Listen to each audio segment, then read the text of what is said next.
Hi there, Doc from Barcast Audio here, and today I'm going to be talking with you about life after a disappointing first semester of law school.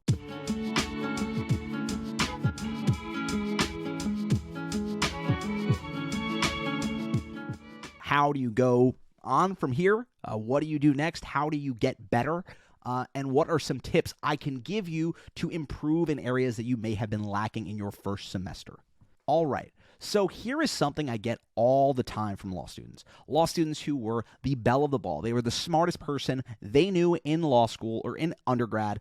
They got a great scholarship to a law school. They are the smart person in their family. They love to argue. They're great. They're awesome. Then they have their first semester of law school and they get absolutely kicked in the teeth. I was one of these people. I thought I was the smartest person in the room. I still do probably, but now I'm an attorney, so everyone thinks that. But when you're in law school, everyone also thinks that. Everyone was one of the smarter people in their probably high school class, in their undergraduate class, whatever it is. They fancy themselves an intellectual, and very frequently you are kicked in the teeth by your first semester of law school grades. Don't feel too bad about it. Let me tell you that, because the sheer number of law students who come to me and tell me this every year is baffling. It is a significant portion, I would say half nearly, of all law students have these feelings at one time or another in law school. And when it comes to some of those medium-ranked law schools, as I'll call them, schools that are giving out a lot of scholarship money, that can add an entire level of stress to this. Because not only are you faced with the baffling, disheartening reality that maybe you're not nearly as smart as you thought you were, but also you're faced with the reality that you may lose your scholarship, the scholarship that allowed you to pursue this degree in the first place. To me, I mean, it's not really something I'll get into now. It's kind of a predatory system, the way in which some of these scholarships are premised on that ranking, whatever your law school ranking is, and premised on the notion that they give out more scholarships than people can possibly retain. Obviously, not a fan of that system, but for now, that's not what we're talking about. We're talking about what you can do after you've actually gotten here, after you have received grades that are disappointing, after you've been disheartened, sort of been kicked in the teeth. What comes next after this disheartening grades, after the subpar performance? The question is ultimately up to you, but I'm going to just tell you a couple things that you can do immediately to help you improve. First of all, go talk to your professors. This is the big one. People are very, number one, ashamed to do it. They don't want to go talk to their professors because it's so embarrassing.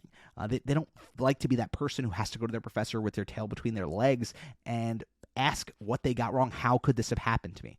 But every year, any professor worth his salt has to deal with this. And most of them won't be nearly as much of a jerk as you would think they would be. They've seen this before. They know that people are in a tough spot when they come there, and they're not necessarily a jerk about it. So number one was to talk to your professors. Number two is reassess your study habits. And what do I mean when I say reassess your study habits? Put frankly, many people try to study in law school like they did in undergrad, and that does not work because law school requires you to memorize things at a higher volume, memorize more information, and synthesize a great number of information, a voluminous amount of information, and then express all of that in a timed essay in a high-pressure environment. So maybe the ways that you studied for your first semester are not successful for you. Did you make flashcards? Did you just mindlessly copy someone's outline? Which is fine. Some people are able to do that, are able to mindlessly copy someone else's outline and do so in a way that allows them to commit that information to memory. But whatever you did the first semester, clearly it did not work. Did you do any practice exams? And I'll cover this in another point, but for now, just think about what you did. Write it out on a sheet of paper. Say, how did I actually prepare? Was it just outlining? Did I make flashcards? Did I wait too long to prepare for this? Did I commit too much time to one subject versus the other? How did I prepare here? Was I doing the readings? And then allow yourself to come back and really give an objective assessment of what you did and prepare a plan for what you can do going forward. Number three, I touched on it before. You've looked now at what you did last semester. You need to formulate a plan for what you're going to do, what you're going to change about your study habits for the second semester. So if you're somebody who was just doing outlines, who was just mindlessly making your outline, maybe you were making it on your own notes. Maybe you were trying to do law school the way you thought it was intended. You were just taking your notes and making an outline based on those notes. Just maybe you're not a very good note taker, which many law students are not good note takers. And you know what? They can still do great in law school. If that's the case, reach out to somebody formulate a plan, get commercial outlines for your school, whatever means you have, figure out a way to get someone else's outline and use that outline as the basis for your own. Fill in the gaps. Law students frequently fetishize the idea of working hard. Were you somebody who in the first semester prioritized briefing cases? Don't prioritize briefing cases in the second semester. Realize that the value of a cold call, of being embarrassed, really isn't that high in the grand scheme of things. If you can just keep your head above water on those cold calls, and as long as you are actually learning the material, you don't have to spend time briefing cases. You can buy canned briefs. You can do something that provides a better value for your time. So whatever it is, whatever your deficiencies were the first semester, make sure you're going back to the drawing board and formulating a plan on how you're going to change those things. Make flashcards. Break things down more succinctly. Make flashcards per subtopic. So you have things you can say, this is there. I'm someone who really loved to make flow sheets. I would make a sheet that essentially had an arrow pointing to another subtopic or another case within that brief, and it just allowed me within my brain to contextualize the information, because ultimately that's what law school finals are about. They're about contextualizing. You're somebody like me who maybe needs to see things visualized in a way that isn't just an outline, isn't just a flashcard. Think about making flow sheets, which are these big sort of sprawling spider-like maps of what the course is. Look into those, use something, or there are various tools online to make those, but figure out a way to do whatever works for you and change what you did that didn't work the first semester. Next up, remember that the final is the only thing that matters. In most cases, it's really the truth. The final is the only thing that matters. In most schools, that's your only grade.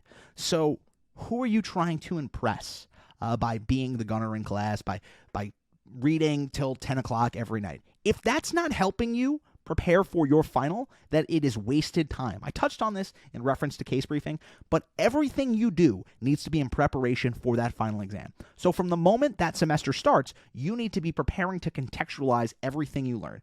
And if you're not a great note taker, do your best. After class, work with somebody to try to get the best version of that notes together. At the end of your week, maybe take all your handwritten notes and type them up. That'll help you memorize whatever it is. Use whatever tactics you can to prepare yourself for when outline season comes, and maybe you haven't prepared as best you could have, but you are putting yourself in a good position to show up for the final. Because there are so many students who they're not totally locked in until a month before the final, and they still do exceedingly well. And the reason is because the final is all that matters. So if they're in a position to excel come semester's end, that's really all that we're here for. And this speaks to my final point, my fifth and final point. Speaking about exams, you need to do practice exams. There's just no getting around it. Practice exams are what separates good law students from great law students, bad law students from good law students. Because practice exams allow you to actually put yourself in the headspace, in the position that you would be on the actual exam. And they allow you to figure out what it's like to be in the fire. They allow you to get comfortable with the notion of being uncomfortable during the exam, which is something that law students have to get accustomed to, because it is something that goes to the very heart of what we do here. Not of being an attorney, but of taking law school exams and of taking ultimately the bar exam. It's never going to get better. You're going to feel okay. You're never going to feel great. But you have to get comfortable with this idea of feeling uncomfortable. And only by doing practice exams, only by looking at what your professor emphasizes historically throughout their course, what they consider important, can you best prepare yourself for your finals. Is to not get down on yourself. It's so easy in law school to feel like you don't belong, to feel kind of isolated, and especially if you didn't get great grades your first semester.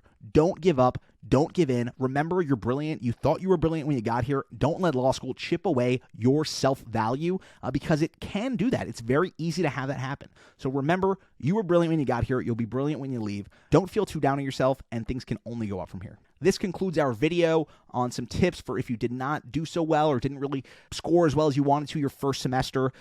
Remember to follow us at barcastaudio.com, at barcastaudio on Instagram, TikTok. We're all over the place. Remember to subscribe to the channel for more of these videos, and check us out at barcastaudio.com for audio outlines, audio attack sheets, all sorts of stuff to help you crush your 1L year or the bar exam. I will talk to you guys soon. Until then, bye now.